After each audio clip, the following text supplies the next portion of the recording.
Hi everybody, for today's lesson we're going to look at flowers still, but we're going to take it into an abstract direction. I'll explain more later. What we're going to learn about is color theory, shading and blending, negative spaces, and a little bit of mindfulness.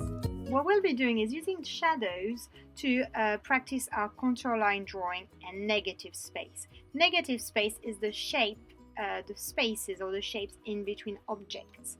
Now what you need to do is find a light source. It can be daylight or it can be a lamp, and put objects in front of it. I'm using flowers. You can use something else, but flowers are nice because they give really intricate shapes and give out a nice effect. And now what you need to do is outline all the white shapes. That's our negative spaces, the spaces in between the objects. You need to do it really slowly and delicately to get a really good effect, and really take your time on this. You are practicing contour line drawing and abstracting shapes.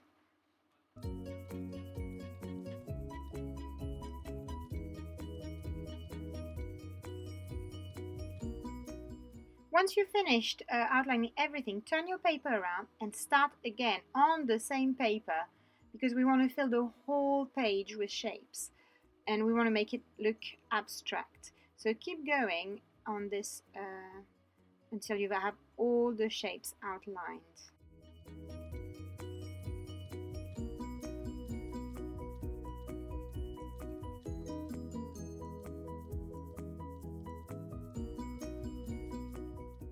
Once you fill up your whole paper, you are ready to color in. I've divided my colors into cold colors and warm colors. You can choose 2 or 3 colors of each.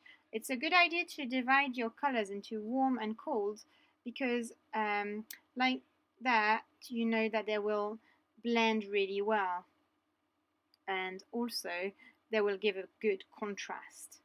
I'm coloring each shape with a blend of colors. It's a really nice practice to practice blending the colors together. Here I'm using color pencils, but you may use crayons or pastels or whatever colors you have. It's a bit easier with pencils because you can get those nice blends. And the really cool thing about it is that although I only have 2 greens, a light green and a dark green, by blending it you can get a range of colors, of shades of green.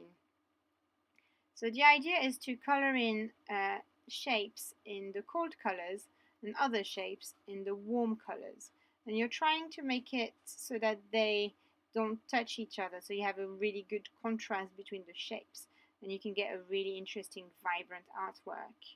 It's a good idea to divide the cold colors and the warm colors, because like that you will know they will blend well, and also you get a good contrast. With the yellow, it can go in either can blend well with the greens or the reds, which I have used for both. Here's the finished. I'm nearly finished there. Just coloring the last bit, and hopefully you can have a go and create a really cool artwork.